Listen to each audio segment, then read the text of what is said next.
Hey guys, it's me, I41, and today I'm here with a guide on Maegu Awakening in PVE because I have been asked to make this repeatedly on stream, and every time when I look up a guide for Maegu Awakening, it has something that is not in there, like core skills, and that's why I'm making my own one right here, and I hope you'll enjoy it. But if you do, please simply leave a like, leave a comment, and maybe even join my Discord or even my in-game guild, the Catgo Republic, and serve our beloved Supreme Leader, me. Anyway, let's get right into it.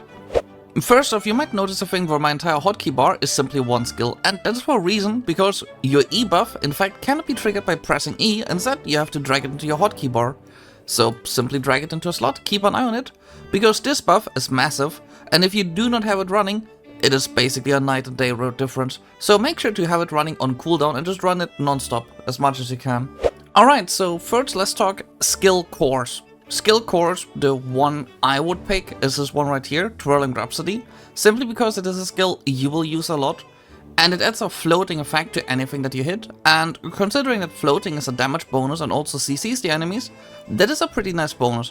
But there is a lot of cases where there's big enemies and you can't actually CC them to begin with in PvE, and in that case you might be better off simply using this skill core right here, which is going to give you a forward guard in a case where you do not have a forward guard in your combo. And having an extra forward guard in that case is quite a big benefit. So I would personally choose between those two. You can also switch between them, that's not the biggest issue. So just those two are the two I would suggest. When it comes to skill add-ons, the skill add-ons I'm running are those right here, which are all designed in a way that during the whole combo that you're gonna use, you can basically keep all of those effects up non-stop, and that's the main thing here, right? Skill add-ons are supposed to be used, and if you can keep them up all the time, that is the best thing to do. So those are the ones that I run, and here they are if you want to copy them. And because I don't ever see anyone mentioning this, your infinite PVE iframe is simply holding Shift and A and D. You just can keep switching between A and D, and this is right here your infinite iframe. You can also keep holding A, and this is your infinite PVE iframe. So, just want to point this out here because no one will ever mention this. Now, let's get to the actual combo, and first off, talking about the combo, let's start off by talking about the one buff that you want to keep up the whole time during a combo, Spiritforged. There is a few skills that will trigger Spiritforged. For example, this one right here will trigger Spiritforged. As you see at the bottom, it says Spiritforges into the Foxfire, and you can keep it up with quite a few skills. But the main thing is, a lot of skills will trigger it, but there's also a few skills that will get rid of it. First off, if you trigger it, you will notice that it's active because your attacks will go from a light purple to a dark purple. That is the only way you can notice that it's active. There's no buff effect, there's nothing. You will just see that it's running by the color of your attacks. Normally it shouldn't be an issue because the combo you use should keep it up, but there's a few skills that will get rid of it. And the skills that get rid of it are, for example, your shift dash. If you use the shift dash, it will get rid of the effect. It's gone. Okay, I just triggered it again, bad example, but it will get rid of it, so that is important to keep in mind. Another thing that will get rid of Spiritforged is you simply move during your skills. If you simply move left or right by simply hitting WASD, it will also get rid of it. So just make sure that if you use your combo, you don't do silly things like shift dashing or simply moving in a circle. You shouldn't do it anyway, but it's kind of important to point out here. And what Spiritforged does is, it increases your AoE range, it increases your critical hit rate, and it also increases your critical hit damage. So all of those effects make it pretty much important. It's pretty easy to keep it going non-stop, but at the same time, losing it is not impossible. So it is important that you can get rid of it by simply doing something silly like this, and you should not do that. With this out of the way, let's discuss the infinite combo itself. And I first want to point out here that I did make this video myself, but no, I did not completely design this infinite combo myself. And hence I want to give credit to where credit is due, to the original creator of this combo, called Hayemi. I'm gonna link his video in the video description as well, so make sure to give him a like and maybe subscribe to his channel because he does in fact not get enough exposure for how much work he put in there, and I kinda wanted to give credit where it's simply due. But let's get to the combo itself. It looks in its entirety something like this, and it is two combos chained one after the other. The main idea here is that if your shift Q is on cooldown, you can replace it with shift right click. And normally, if the group dies in one combo, you don't have to use the second part, but if it doesn't, you follow it up with the second part to simply make sure you can keep going and don't have to interrupt anything. To learn the combo, it is important to realize it is 3 sub-combos chained to each other.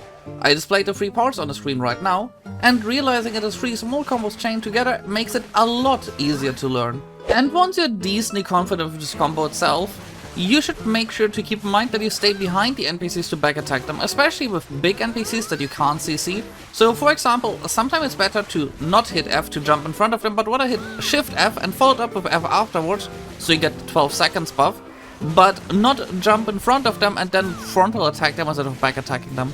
Back attacking is king when it comes to DPS, especially against NPCs that you can't CC, so play around with it as much as you want. But lastly, let's talk about movement. So first off, we got W plus F, and then you simply hold F to catapult yourself forward. Secondly, we got A plus right click or D plus right click followed by W and right click. If you simply keep chaining this, it will keep throwing you forward pretty fast. It will use a bit of stamina, but the bigger issue of this one right here is that it will put your W plus right click skill on cooldown, meaning that also its buff will be on cooldown. And that's a pretty big deal that you should keep in mind when using this for movement.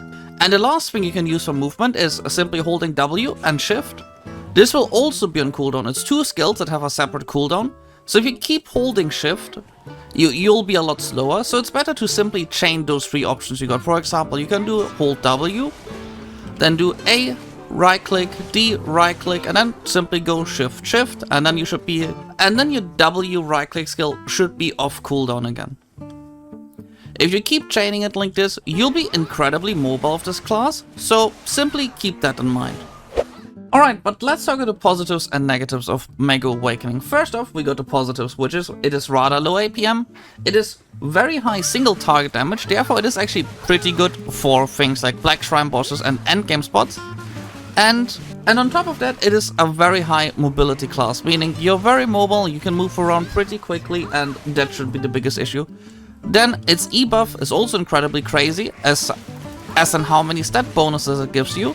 And on top of all the benefits that I already mentioned, you also got the benefit that this is actually a pretty good PvP class and this is a pretty good PvP spec. So if you want to do PvP, well, you got the spec for it already, so might as well go ahead and do that.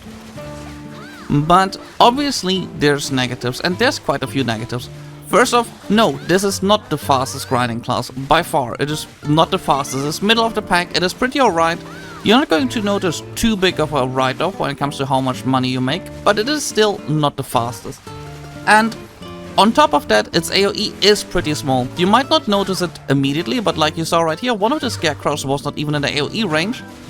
And that will make it suck decently at early game spots where you do want to have high AoE. But at end game spots, that is not the biggest issue. The other benefit obviously is that its other spec has a pretty high AoE output, which means if you want to have a good early game time, simply use Succession. It is an option you got. And lastly, the maybe worst part is, you gotta look at the cooldown of your E skill. And I made sure that I can't miss it by simply filling my entire hotkey bar of the E skill. So that is obviously it. And in conclusion, I personally enjoy Maegu Awakening a lot, and I didn't find a guide that really explains the class as a whole. So I went ahead and made one myself, and I hope you enjoyed it, and if you enjoyed it, I hope to see you next time again. But this is everything from me, and I hope to see you next time, and I guess in conclusion, bye, see you next time.